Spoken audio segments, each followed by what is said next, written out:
Hello， 大家，我到瑞典的新家啦。今天要来跟大家分享出国留学行李要带什么呢？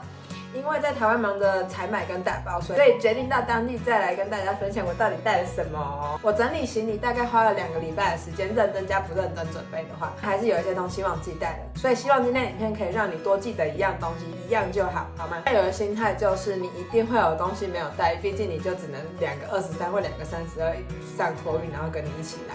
但是护照钱跟魔法小卡，就是你的信用卡，一定要带哦，好吗？好吗？打勾勾。好，如果是新朋友的话，我是 Zoe， 我的频道主要会分享留学交换申请跟我现在在瑞典的一些生活小趣事，所以如果你有兴趣的话，记得帮我按下订阅哦。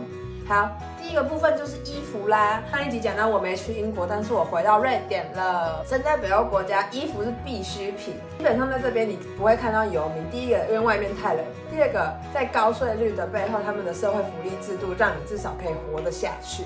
我带了4件外套来，等我一下，在这边。好，第一件呢就是我的像棉被一样的外套。我是去年来交换的时候买的，它呢可以盖到小腿，所以在真的很冷零下的时候，我会里面再加一件小的羽绒衣，然后再穿这件小的羽绒衣，长这样。这个 CK 的标志，这件是在好事多买的，没有很贵，1、2千块而已。再来呢，这件这种外套有一点小防水。然后里面是保暖刷毛的这种外套。最后一件就是我最喜欢的毛茸茸外套啦。这件常常出现在我的 IG 跟动态里面。不要小看人家这样，它其实还蛮热的。现在大概5到10度，我都穿这件出门。里面有时候冷的话就是穿长袖，比较热的话就可以穿短袖在里面。建议大家至少一定要带1件保暖的外套来。这边当然路上很多 H&M 啊，然后或者是你想要去这边的牌子 Lindex 或者是 New Yorker 或者是再更贵一些的牌子，他们都有很多很好的羽绒衣，就是看你自己要不要在这里当地买。那一开始如果你来的是9月像我一样的话，你可以就是带这种小小的来，然后再买。如果你是1月来的话，那真的是要带好带满。像我在斯德哥尔摩很多商店可以买。如果像上次我在一个小城镇交换的话，你就选择没有那么多，然后你也不想要花那么多钱买一件不是那么喜欢的衣服，所以就根据你自己的行李 quota 去斟酌，看你要带多少东西。那我原本还想带一件我的皮衣来，但实在是塞不下来。再来就是发热衣裤，有去日本的可以去日本 Uniqlo 买，没去日本的呢，你就在台湾买没关系，不要在瑞典的Uniqlo 买，因为我带了一件裙子，然后我就看我在台湾买大概1000左右台币，同样的裙子在这里的当地的 Uniqlo 买要多300台币。回到正题，发热衣裤就是有分超级暖、极暖系列吧，我不太确定，但是超级暖跟极暖系列就是各带2件就差不多够了，因为这边很冷，所以有时候就真的是完全不会流汗，所以你有时候一件衣服可以穿个2天3天。然后记得发热袜也要带。如果去到北极圈的话，负20度左右是要穿2到3层袜子跟衣服，全身要穿2到3层才会够。我们在热带地区生活太久，不知道那个冷是多冷。然后基本的长袖长裤、短袖短裤、内衣裤、泳衣我就不讲了。记得正式服装也要带1件，因为像我这次就是真的忘记带。然后下礼拜有晚会，所以我要赶快去找我下礼拜要穿的衣服。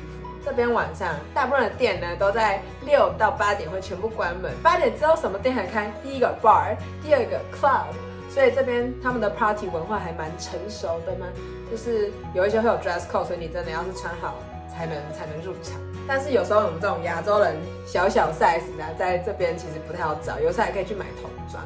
如果有人知道斯德哥尔摩哪里好逛，然后又不会太贵的话，可以留言给我，我会非常感谢你。再来就是鞋子啦，我这次呢是脚上穿1双，然后带4双，2双靴子，1双布鞋，然后我的拖鞋，台湾人当然是夹脚拖啦。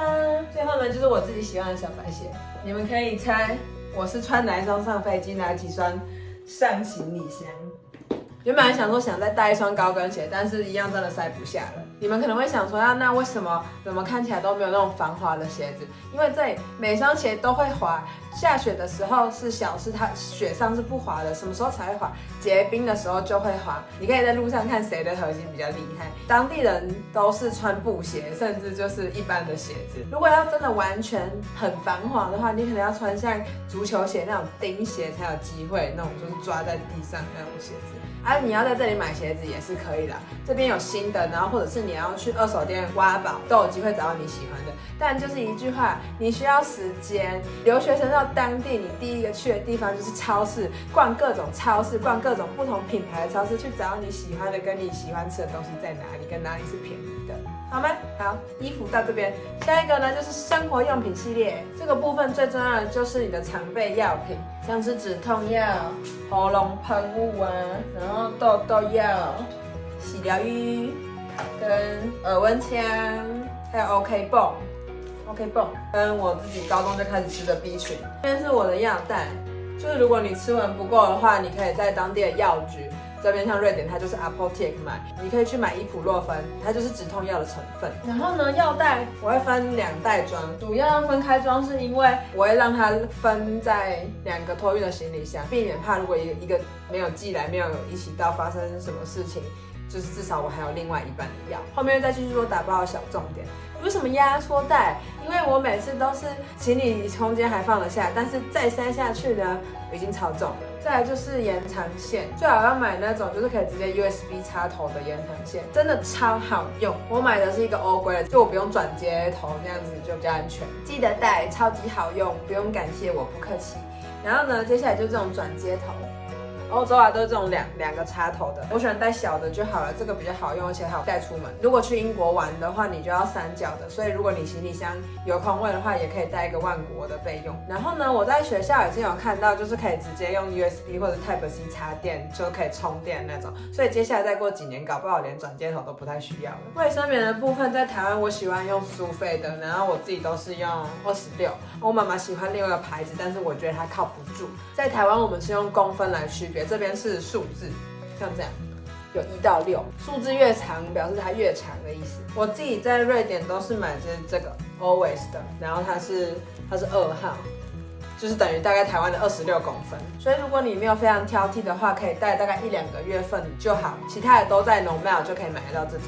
还有另外一个 L 开头的牌子，但是我个人喜欢这个。再来就是洗衣刷跟洗衣肥皂，这个强烈建议大家带，因为你在这边真的买不太到，这边真的没有。有一些如果你衣服你需要手洗的话，你就会用到它。这边大部分呢都是洗衣粉跟洗衣精，肥皂的话比较少见，但你就是如果要的话还是有，但是你就要找。我们群组很好笑，就是我要出国之前吧，有人就传说可不可以有没有人有那个水晶肥皂的其他选项，在瑞典的替代选项，没有东西，没有，大家都没有找到。我觉得洗衣刷是很多影片没有介绍到的，所以如果你看到这里，你赚到了。锁头的话，基本上也可以自己带一个，因为如果你是学生，然后特别是交换生，你想去周游列国的话，都会住到青旅，可以交朋友，然后加上价钱又比较可爱。你通常都需要锁头，因为如果你是住2-3天，然后你要出去玩，你还是锁着会觉得比较安全。然后强烈建议，如果你是交换生的话，可以带一些台湾的小礼物出去，就是我们展现国民外交的时刻。因为一定都有那种 international dinner， 然后大家会煮1-2道菜，然后大家一起分享，然后介绍自己的文化。我这次也有带一些来，但是真的是数量有限，所以你会根据自己后面交到的朋友再来决定说你要给谁跟你比较好的。去年我还会找一些人来家里对我们煮晚餐，然后一起吃，然后聊天这样。因为大部分的外国人其实对亚洲食物非常有兴趣。他们在外面，不管是你在美国还是在欧洲其他地方，什么瑞士啊、德国啊，想吃的话都非常的贵，所以我们如果会煮饭的话，这是一个很好交朋友，或者是你朋友然后变成好朋友的一个很好的机会。然后特别是我又喜欢煮日式或者是台式的家常菜。再来就是女生面膜也可以多带啦，因为这边我看外面有在买，但是一片就是40块，一片哦，就是一片40块。然后我来之前刚好我们家去日本玩了几天，所以我就带了这个跟我的露露露。都不是业配哈，好吗？是我自己喜欢的一样是一句话，你要买就是自己带，要不然就是记得带你的魔法小卡就可以了。接下来就是重要物品的部分呢，不外乎就是你的驾照啊，对不对？不外乎就是你的护照、手机、过海关的文件、学校录取通知、等等的。然后我还会印2份护照的影本，各自放在托运的行李箱里面，以防护照真的不见，你还可以赶快去大使馆重办。身份证跟健保卡呢，我只有拍照，正本都留在家里，因为如果真的有事，你才可以请在台湾的家人帮你代理。特别是看银行有关的业务，然后最后我会把所有的东西都放进这个防水夹链包里面，然后放随身包。